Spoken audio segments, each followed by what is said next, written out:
మీ business ఏదైనా మీ ఊర్లో promotion చేయాలంటే అది సుమన్ టీవీతోనే సాధ్యం. ఇప్పుడే సంప్రదించండి. నుంచి విచ్చేసిన ముఖ్య నాయకులు మరి క్షమించాలా ఎవరిదన్నా పేరు మర్చిపోతే, మరి ఇంత పొద్దున వచ్చినందుకు మొట్టమొదటి కార్యక్రమం నేను అనుకుంటా మరి మన మండలంలో ఇలాంటి కార్యక్రమం నిర్వహించుకోవడము మరి రాష్ట్రంలోనే అనుకుంటా.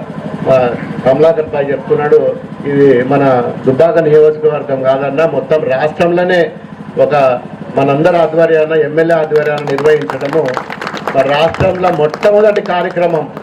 మరి మన ధర్మారంలో రావడం, మరి ధర్మం గెలుస్తుంది, ధర్మారం కూడా గెలుస్తుంది ఖచ్చితంగా. ఇది రాష్ట్ర వ్యాప్తంగా వ్యాపిస్తున్నది.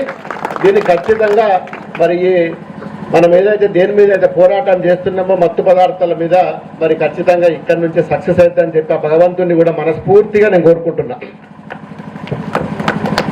చాలా మందికి గ్రామాలలో డ్రగ్స్ అంటే కొందరికి మాత్రమే తెలుసు. కొన్ని చదువుకున్న వాళ్ళకు, అవేర్నెస్ ఉన్న వాళ్ళకు, యువకులకు మాత్రమే ఈ డ్రగ్స్ అంటే ఏందో కొద్దిగా అవగాహన ఉంటుంది. పాపం కొందరు పేదవాళ్లకు, ఏం తెలియని వాళ్ళకు, వ్యవసాయం చేసుకొని కూలీనాలు చేసుకుంటే వాళ్ళకు ఆ డ్రగ్స్ అంటే ఏందో డ్రగ్స్ అనుకుంటూ వచ్చారు మా ఊళ్ళకి, అదేందో అని కొత్తగా అనుకుంటాం. ఇది డ్రగ్స్ అంటే ఏమి కాదమ్మా. వెనకటికి మనం వాళ్ళ చుట్టపోడొస్తాను పొద్దుకితే కలిసి తెచ్చుకొని తాగేది. అది మెల్లమెల్ల కళ్ళు పోయి బీర్ అయింది.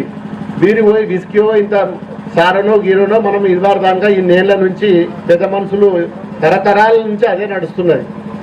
అయితే కళ్ళు సీసా లేకుంటే ఇంత విస్కీ, ఇంత బీరు, ఇంత నాటుసారా గంట మట్టుకే మనకు ఊర్లలో అలవాటు. ఈ డ్రగ్స్ బుక్స్ అంటే ఏందో ఎవరికి తెలియదు. ఇవాళ దాన్ని కూడా అది సరిపోతలేదు మనకు యువతకు కానీ పిల్లలకు కానీ. అది ఇంకా ఏమో ఉంటుంది, అది తింటే ఇంకా ఏమో వస్తుంది, ఇంకా నిష బాగా వస్తుంది, ఇంకా బాగా ఎంజాయ్ చేయొచ్చు అని చెప్పి ఈ కొత్త తరం డ్రగ్స్ను మరి భారతదేశంలో, మన దేశంలో కూడా పక్క దేశాల నుంచి మెల్లమెల్లగా మన దేశంలోకి వచ్చింది. ఇది పంజాబ్లో, హర్యానాలో, మన దేశంలో భద్రత కోసం మిలిటరీ వాళ్ళు కానీ బార్డర్లో కానీ పంజాబ్ హర్యానా వాళ్ళు బాగా 7 ఫీట్లు ఉంటారు, మంచిగా ఆజానుబావుగా ఉంటారు. వాళ్ళందరూ ఆర్మీలో పోతారు. అయితే పక్క దేశాలు, శత్రు దేశాలు ఏం చేస్తాయి అంటే 10-15 ఏళ్ల కింద చరిత్ర చెప్తున్నాను నేను. వీళ్ళని ఎట్లనన్నా కుంగ తీసుకోవాలి, వీళ్ళ కుటుంబాలను నాశనం చేయాలి, వీళ్ళకి ఏదో ఒకటి దురలవాటు చేయాలని చెప్పి మరి వాళ్ళు పాకిస్తాన్ నుంచో, బంగ్లాదేశ్ నుంచో, సౌత్ ఆఫ్రికా అట్లాంటి దేశాల నుంచి ఈ మత్తు పదార్థాలను తెచ్చి వాళ్ళకు కుటుంబ సభ్యులకు అలవాటు చేసేది.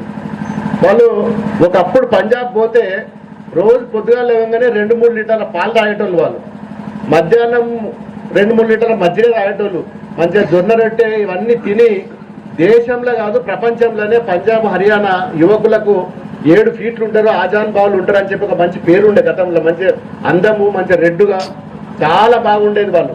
ఇవాళ పంజాబ్ హర్యానా పోయినట్టయితే అంత గింతకి తగిన పొట్టిగా ఆ డ్రగ్స్కి అలవాటాయి.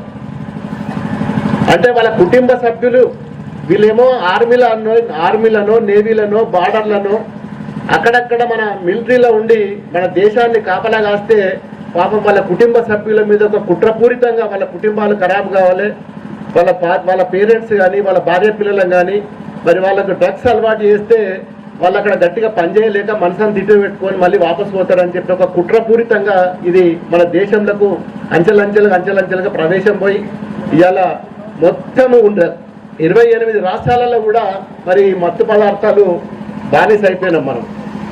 మరి గ్రామాలలోనే కాదు పట్టణాలలో, మరి కార్పొరేట్ స్కూల్స్ దగ్గర కూడా చిన్న పిల్లలకు కూడా మరి చాక్లెట్లో పెట్టి అలవాటు చేస్తుంది. అలా అది ఒక్కరోజు ఆ చాక్లెట్లో ఉన్న మత్తు పదార్థం తినకపోతే ఆ పిల్లోడు పిచ్చిగా చేసి ఆ రోజు నాకు ఆ చాక్లెట్ కావాలి, స్కూల్ దగ్గర అమ్మే చాక్లెట్ కావాలనే కాడికి ఇవాళ చిన్న పిల్లలు LKG, UKG, 5th class 4th class పిల్లలు కూడా మరి ఈ మత్తు పదార్థాలకు డ్రగ్స్కు మరి ఇలా అలవాటు చేస్తుంది సమాజం. ఇవాళ వాళ్ళ సొంత లాభార్జనకు డబ్బులు సంపాదించుకొని లక్షల కోట్లు, వేల కోట్లు సంపాదించుకోవాలి. దేశంలో డ్రగ్స్ను దిగుమతి చేసుకొని విదేశాలకు వెళ్ళి ఇక్కడ అమ్ముకుంటే బ్రహ్మాండంగా డబ్బులు వస్తాయని చెప్పి ఒక దురుద్దేశంతో ఈ రోజును ఈ మత్తు పదార్థాలు మెల్లమెల్ల మన గ్రామాలకు మిడిదొడ్డి దానిక, ధర్మారం దానిక, దుబ్బాక దానిక కూడా వ్యాపించినాయట.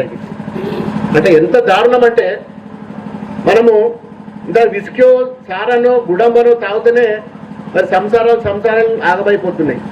ఇది గింతనే ఉంటుంది, చిన్న ఒక టాబ్లెట్ అంత నవాల్సిన అనాల్సిన టాబ్లెట్ అంత ఉంటుంది.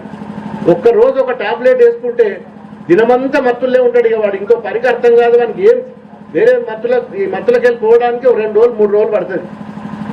బాడీలో ఉన్న అవయవాలన్నీ పాడైపోతాయి.